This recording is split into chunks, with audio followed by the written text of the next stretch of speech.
Profcast.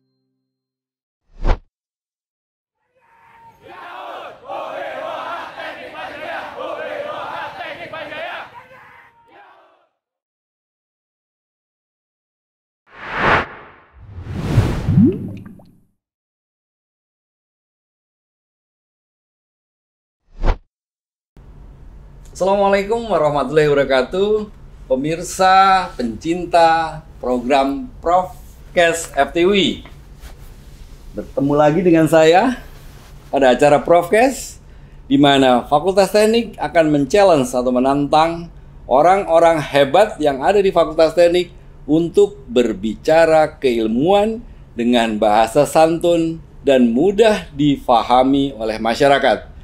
Hari ini suatu kebahagiaan untuk saya, untuk FTUI. Hari ini kita kedatangan sahabat FTUI, salah satu dosen senior di Departemen Teknik Kimia Fakultas Teknik Universitas Indonesia. Saya perkenalkan, Profesor Kamarza Mulya. Siap.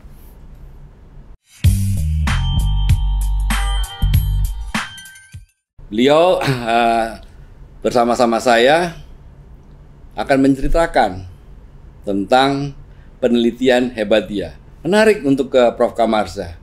Tahu buah manggis? Untuk Prof. Kamarza, buah manggis isinya dibuang, kulitnya akan dijadikan penelitian untuk kecantikan. Kulit manggis kini ada ekstraknya. Apa iya? Kalau saya enggak, kalau saya isinya. Akan tapi Prof. Kamarza ternyata isinya juga, kulitnya juga. Baik, kita dengar nanti penjelasan dari Prof. Kamarza. Tapi sebelumnya, seperti biasa kita harus kenal dulu sama teman bicara kita. Prof. Kamarza, mungkin bisa ceritakan sedikit, Anda nih siapa sebenarnya? Wait a minute. Who are you? Baik. Terima kasih Pak Dekan Henry. Assalamualaikum warahmatullahi wabarakatuh. Waalaikumsalam warahmatullahi. Saya insan Indonesia biasa dan sangat bersyukur dapat rezeki jadi dosen. Alhamdulillah. Jadi dosen itu suatu hal yang menarik ya Pak? Oh benar. Tuh. Jadi dosen di UI, di FTUI, dan sudah menjadi keluarga saya. Oh gitu. Udah berapa tahun Pak jadi dosen? Dari tahun 86, 35 tahun Pak. Oh 30, berarti pernah dapat penghargaan dong, pengabdian, maksudnya pengabdian loh teman-teman, bukan penghargaan apa-apa, pengabdian ada di FTUI. Jadi 30 tahun, 50 tahun mengajar di FTUI, tepatnya di Departemen Teknik Kimia. Pernah jadi ketua Departemen Teknik Kimia kalau nggak salah. Nah, dulu namanya Departemen Teknik Gas Petrokimia. Oke. Iya. Dulu namanya Gas Petrokimia, sekarang jadi Departemen Teknik Kimia FTUI. Tadi saya berseloroh sedikit. Ini saya mau klarifikasi berkaitan dengan dua hal. Pertama, masalah kecantikan. Yang kedua, mengenai buah manggis. Karena saya baca dalam artikel-artikel Prof. Kamarza, ini Prof. Kamarza banyak melakukan penelitian. Ini berkaitan dengan sumber daya alam Indonesia, khususnya buah-buahan, dan bisa disulap jadi boleh kecantikan. Bisa diceritain Pak? Baik, terima kasih kesempatannya. Jadi saya ingin mulai dari kenyataan bahwa Indonesia itu punya biodiversitas luar biasa. Oh. Nomor 2 setelah hutan Amazon. Oh ya? Gitu. Oh. Makanya jamu banyak di Indonesia. Apa? Jamu. Jamu, oke. Jamu. Oke, siap, jamu. Kan dari begini-begini hijau-hijau. Oh, mantap. Nah, si Indonesia itu banyak sekali. Kalau kita bisa ambil contoh misalnya mangostin dari kulit manggis, Iya. lalu jinjero dari jahe, Oh. kalau kurkumin dari kunyit, pokoknya banyak. Nah, lalu kita sebutnya senyawa bioaktif karena bisa membantu kita sehat, menyembuhkan kita dari penyakit. Sebentar. Tadi agak ada bahasa yang sulit tuh. Apa tadi? Senyawa bioaktif. Oh, senyawa bioaktif. Oke, Mak. Jadi dia dari senyawanya dari tumbuhan biologi aktif membantu kita sehat. Alhamdulillah. Nah, lalu berangkat dari itu terpikir oleh saya, kok Indonesia begitu kaya ya dengan berbagai spesies tanaman, berarti kaya dengan senyawa bioaktif dong. Oke. Banyak. Iya. Nah, lalu mau ambil contoh karena Pak Dika tadi bilangnya manggis-manggis terus ya, fokus manggis ya. Oke, sebenarnya banyak loh ya Pak, tapi tolong yang manggis dulu deh Pak. Siap. Karena kenapa manggis Pak? Kalau dulu waktu saya kecil, manggis itu pasti nanti 1, 2, 3, 4, 5 atau apa main-main itu kan. Jadi menarik untuk saya manggis. Silahkan dilanjutkan. Nah, manggis itu saya bertemu, maksudnya baca beberapa paper. Ternyata luar biasa Pak. Oke. Karena senyawa bioaktif di kulit manggis, terutama di kulitnya, itu namanya mangostin. Jadi ada ya bukan bahasa sulit tapi ada keluarganya, ada adiknya kali kakaknya alfa beta gamma. Oke. Nah, si alfa mangostin ini paling banyak ternyata sifatnya itu bisa mengalahkan sel kanker, bisa mengalahkan bakteri, antioksidan sangat kuat, macam-macam gitu. Tetapi dia berada di kulit manggis yang dibuang sebagai sampah. Asli, saya juga saya buang untuk sampah, nah, saya nggak tahu itu. Jadi nggak usah, mudah-mudahan sih intinya dapat diekstraksi tadi senyawa bioaktifnya, dienkapsulasi jadi formula yang bagus, dipakai untuk sebagai suplemen. Atau kalau yang lebih seru lagi adalah untuk obat mengatasi kanker. Oke. Nah, jadi penelitian kami sudah mengarah ke mengatasi kanker kolon. Oke. Begitu. Kerjasama dengan peneliti dari FKUI dan teman-teman lain. Nah, kembali lagi ke tadi senyawa bioaktif di kulit manggis, ternyata bisa juga dibuat untuk komponen krim. Luar biasa. Tadi pakai kapsul bisa. Terus sekarang jadi krim nih. Ya, krim itu untuk pelembab atau apa? Nggak ngerti saya. Iya, bisa. Jadi para wanita kan ibu-ibu lah, ibu-ibu ya. Remaja putri atau remaja nggak putri di sini. Iya. Nah, lalu kami meneliti bagaimana bisa membuat krim dengan dibuat dengan emulsi. Jadi emulsinya kecil sekali sampai ukuran nano, mengandung mangostin. Kalau dites ternyata bagus, kalau dipegang di begini kita buat formulanya bagus, mangostinnya bisa tembus. Gitu. Ya tentunya tesnya bukan kepada manusia ya. Jadi sekarang saya udah mulai ngiri sama Bu Kamarsa nih. Bu Kamarsa pasti bahagia sekali. Yang pertama pasti udah dicintai sama suaminya. Kemudian dibuatkan penelitian supaya kulitnya jadi indah, halus dan sebagainya. Gitu ya Pak? Bukan dibuatkan, itu penelitian istri saya. Itu penelitian istri. Mohon maaf. Jadi rupanya suami istri ini adalah dosen juga Pak ya? Iya. Jadi luar biasa, ini keluarga dosen. Keluarga dosen dan keluarga peneliti. Kebetulan. Gitu ya. Boleh cerita tentang istri, Pak Kamarsa tadi. Jadi ya, kok bisa sama-sama melakukan penelitian ini? Hobinya hebat banget nih, dua-duanya. Ya, baik. Jadi kebetulan istri itu teman mahasiswa di TB dulu. Gitu. Satu angkatan. Oke. Ya, ceritanya cepat di fast forward, akhirnya kami ambil S3 sama-sama. Ambil postdoc sama-sama. Oh ya?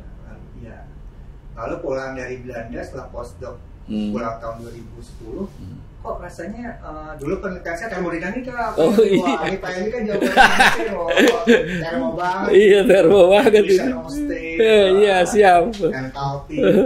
Lalu lihat-lihat, kebetulan di lingkungan saya ada yang, saya tahu bahwa orang bisa kena kanker. Gitu. Lalu kenapa obat kanker enggak dari kulit manggis? Dari yang buat ke sampah gitu. Maksudnya awalnya begitu. Gitu. Ada yang menarik tadi.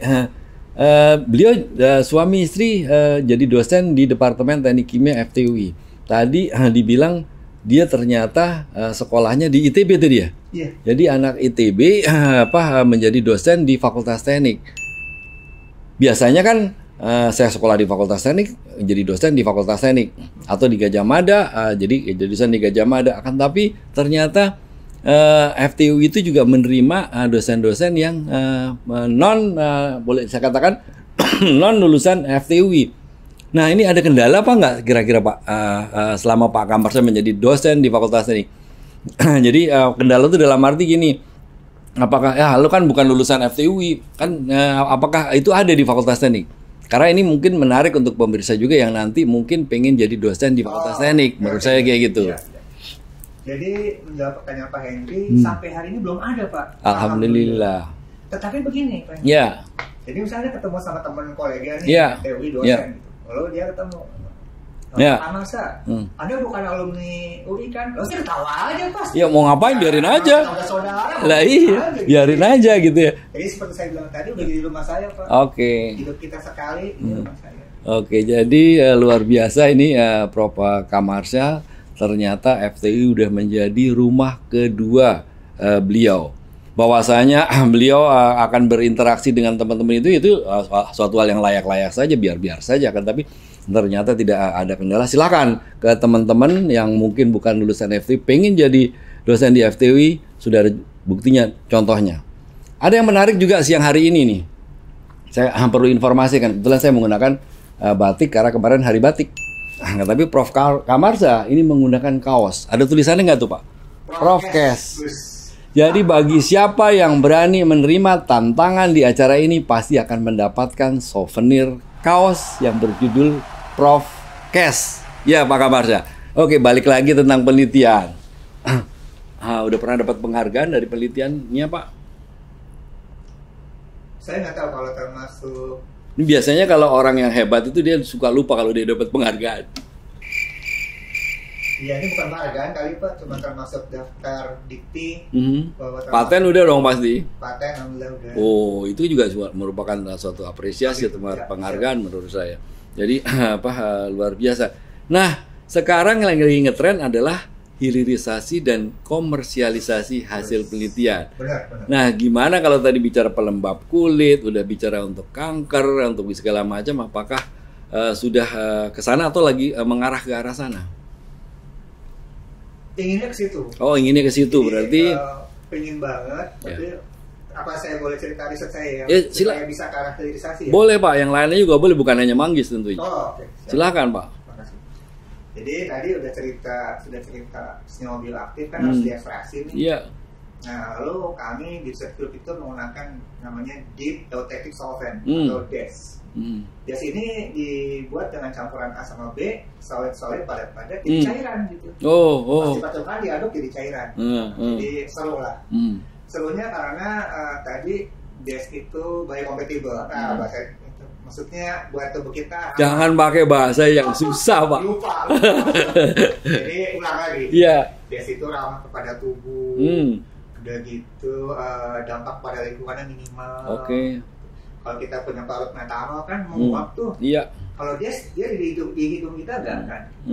Dan ternyata DES itu bisa dipakai untuk ekstraksi tadi bagus banget. Iya. Nah yang menarik begini, wah pakai bahasa Inggris maaf nih. Boleh. Ya. Boleh. Jadi DES itu asal dijelaskan nanti. Harus dijelaskan. Siap. Jadi DES itu disebutnya designer solvent. Designer solvent. Solvent itu pelarut, designer itu designer. Iya betul. Nah jadi kita karena tadi saya sebutkan campuran A sama B, zat 1 dan zat 2. Kita bisa milih macam-macam dong. Jadi kita bisa mendesain, merancang. Oke. Solvent yang mana gitu. Yang bisa sesuai atau bisa cocok. Balik lagi tadi yang komersialisasi memang apakah? Ya. Jadi sebetulnya kami sudah ada hasil penelitian DES untuk menjerap CO2. Oke. Nah, jadi CO2 diserap. Ya. Jadi CO2 nanti bisa untuk misalnya kalau di gas alam, ada CO2 bisa kita jerap. Barangkali kalau yang berminat silakan kontak. Oh pasti. Salah satu ide acara ini juga sebenarnya selain menjelaskan dengan bahasa yang santun, tapi juga membuka kesempatan kepada seluruh masyarakat. Kalau memang tertarik untuk bersama-sama melakukan komersialisasi atau hilirisasi produk-produk penelitian dosen-dosen hebat FTUI bisa hubungin, khususnya untuk yang urusannya sama buah-buahan atau mungkin yang lain. Ini urusannya sama, jangan lupa Prof. Kamarsha, hubungi Humas FTUI untuk bisa tahu nomor kontaknya Pak Kamarsha. Nah, jadi ini ada lagi. Oke, silakan Pak. Ya? Iya. Nggak lupa soalnya udah 60 tahun. Iya. 61. Iya. So? Jadi supaya nggak lupa dia. Oh, umurnya udah 61. Sama dong sama saya. Saya 16 tahun Pak, dibalik 61. Jadi belum lupa kan, masih ingat semua kan? Masih, kalau ingat insya Allah ingat. Jadi menarik yang dikatakan oleh Pak Kamarsha, bahwasanya sumber daya alam tumbuh-tumbuhan atau buah-buahan yang banyak di Indonesia ini ternyata bisa disulap sama Prof. Kamarsha menjadi, atau bahasa kerennya sekarang, memberikan nilai tambah. Betul. kepada sumber daya alam untuk nanti juga bisa dimanfaatkan untuk kesehatan tubuh kita ya Pak. Betul. Mantap. Pak Kamarsa. Lagi Pak yang saya senang Pak. Ya. Jadi barusan kita punya lulusan S3 itu membuat formula senyawa besi untuk mengatasi anemia. Wah, ini boleh nih anemia nih. Iya, ceritakan, silakan Pak. Jadi Indonesia itu stunting, anemia itu parah Pak. Sangat, kalau datanya. Dan berarti kan begininya IQ kurang, anak-anak nggak sehat. Iya, iya. Lalu mimpinya sih bahwa kita punya sesuatu diberikan dalam permen, isinya senyawa besi. Permen loh Pak. Hati-hati Pak ya permen yang nanti ada permen yang lain nggak boleh. Cuman ini permennya Pak Kamarsa. Serius. Oh serius, oke. Kan santun. Iya, betul Pak. Silakan. Jadi permen terus? Nah permen. Jadi permennya itu isinya adalah senyawa besi yang sudah dienkapsulasi dibungkus sama polimer. Oke. Jadi kalau kita makan permen itu, mudah-mudahan remaja putri nih Pak Dekan. Oke. Karena remaja putri itu kan yang sudah datang bulan bisa hamil, menikah, hamil, melahirkan. Iya. Nah, hipotesisnya. Ya, boleh. Kita inginnya bahwa si remaja putri ini sehat, tidak anemia sebelum dia hamil. Oh gitu. Jangan sampai bayi udah lahir ibunya anemia, ya bayinya kena dong. Iya betul. Jadi jangan sebelum menikah. Jadi ini preventif ya. Preventif. Oke. Nah, itu dari? Nah tadi senyawa tadi. Jadi misalnya kitosan sebagai polimer, dalamnya itu kita masukkan senyawa besi. Oke. Ditemani sama asam folat, mencegah anemia juga. Lalu vitamin C untuk menjaga kestabilan. Gitu. Oke. Nah mudah-mudahan tahun depan kita bisa mencoba in vivo, maksudnya di lapangan kepada remaja putri. Kali-kali ada yang mau sponsorin, kita bisa buat lalu serahkan kepada. Ini menarik loh. Ini ajakan loh. Siapa yang mau kerjasama, bukan mensponsori dalam arti ini gue kasih uang, bukan, akan tapi bermitra dengan Pak Prof Kamarsa untuk menghilirisasi atau komersialisasi tadi yang sudah diceritakan ini sangat sangat ditunggu, sangat dinanti. Atau kalau ngomong komersial apa filantropis, bikin kasih. Siap. Jadi ya kita sebenarnya kalau dari peneliti itu kan ya peneliti adalah peneliti, kita bukan bisnismen. Jadi intinya kalau kita mau double itu nanti maruk kata bahasa anak-anak sekarang dan pasti akan berantakan. Jadi kadang-kadang ya tadi dikatakan ada filantropis yang mau membiayai, ya silahkan, itu kan angel capital, silahkan saja, kita akan melakukan penelitian lagi. Tapi memang dalam aturannya ada royalti untuk si peneliti pastinya. Boleh juga. Ya, jadi itu untuk Universitas Indonesia ini sudah ada aturan di mana para peneliti nanti akan mendapatkan royalti dari hasil penelitian yang bisa dihilirisasi dan dikomersialisasi. Ngomong stunting tadi, ini saya jadi ingat berita tuh Pak Wakil Presiden Republik Indonesia tuh selalu mengembar-gembar, ayo stunting gimana caranya segala macam. Tadi udah dapat jawaban nih dari Prof Kamarsa nih mengenai urusan anemia tadi ya, anemia dan sebagainya. Oke, Pak Kamarsa. Masih ada sedikit yang saya ingin gali, akan tapi memang bukan berkaitan dengan penelitian udah banyak banget ya. Tadi udah akan tapi ya udah pasti dari sumber daya alam disulap lah sama dia jadi sesuatu yang bermanfaat. Senang kopi kalau nggak salah ya. Istri. Oh, istri. Saya teh, Pak. Oh, jadi Pak Kamarsa. Saya menemani istri, keluarga minum kopi, saya teh, jus. Kan konsisten. Iya. Oke, kalau kita bicara ITB, kita bicara Bandung, saya selalu kalau ke Bandung itu kan pasti di Dago tuh banyak tempat-tempat minum. Jadi ada tempat favorit nggak Pak kira-kira? Dulu ketemu sama ibu di mana ya? Iya. Kalau ketemunya waktu itu di ITB ya, tapi pasti di suatu tempat lah. Nggak usah diceritain detail ya, tapi ya sudahlah disitulah Pak Henry gitu. Iya, Bang. Kalau saya sih ini cerita zaman dulu ya, Pak. Iya, cerita zaman dulu. Itu sih Cisangkuy kali ya, yogurt ya. Oh, tahu. Kalau itu saya tahu.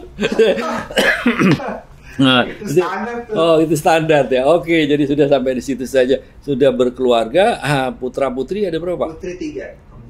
Putri 3, maksudnya nggak ada putra? Nggak ada, nanti udah ada mantu, jadi putri. Oh iya benar nggak akan, tapi ya asalnya tuh putri. Jadi anaknya adalah tiga-tiganya adalah bidadari. Jadi pantesan ngomong tentang kecantikan dari balik lagi dari kulit manggis atau mungkin dari hal-hal yang lain yang bisa disulap sama Prof. Kamarsya. Baik, mungkin kita bisa akhiri ngobrol-ngobrol kita Profesor Kamarsya Mulya. Senang sekali. Tolong diingat kembali kepada seluruh pencinta Profkes bahwasanya ternyata benar Indonesia tidak kurang dengan sumber daya alam. Dan ternyata Fakultas Teknik dengan para penelitinya ini juga sedang giat-giatnya mencoba menambahkan nilai tambah dari buah-buahan. Tidak hanya kita makan dagingnya, kan, tapi ternyata kulitnya, mungkin nanti bijinya, atau mungkin segala macam bisa diolah menjadi sesuatu. Dan ini mudah-mudahan yang dilakukan Prof. Kamarsya ini tentunya mudah-mudahan menginspirasi semua dari kita, dan tentunya sangat berharap bahwasanya bisa mengangkat Indonesia untuk pada waktunya tertentu, pada suatu saat tertentu ini benar-benar menjadi raja di dunia ini. Billahi taufik wal hidayah. Assalamualaikum warahmatullahi wabarakatuh. Sampai bertemu di acara Profkes berikutnya. Terima kasih Prof. Kamarsya. Siap. Alhamdulillah. Wassalamualaikum warahmatullahi wabarakatuh. Waalaikumsalam warahmatullahi wabarakatuh.